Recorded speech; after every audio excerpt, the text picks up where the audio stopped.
जी आहे ती सहकार चळवळ नव्हे, कळलं का? ती सहारा चळवळ. आम्ही अडकलोय, आम्हाला सहारा द्या. त्याच्यामुळे ती सहकार चळवळ नाही की सगळ्यांनी एकत्र येऊन सरकार सांभाळायचं. ती ही सरकार चळवळ नाही. हे आमच्या ज्योतिराव फुलेंनी उभी केलेली. आमच्या महात्मा फुलेंचा दरवेळेला आपण उल्लेख करताना म्हणतो महिलांसाठी शिक्षण दिलं, त्या माणसाने दिलंच.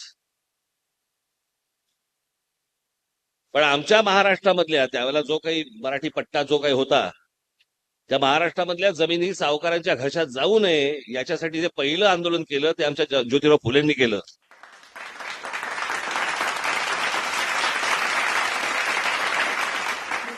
त्याला मी जर चुकत नसेल तर इंग्रज लोक दख्खन राईट म्हणायचे. आपल्याकडे आता पुणे बिण्याला आहे ना तुमचं डेक्कन जिमखाना वगैरे, मूळ शब्द दक्षिण.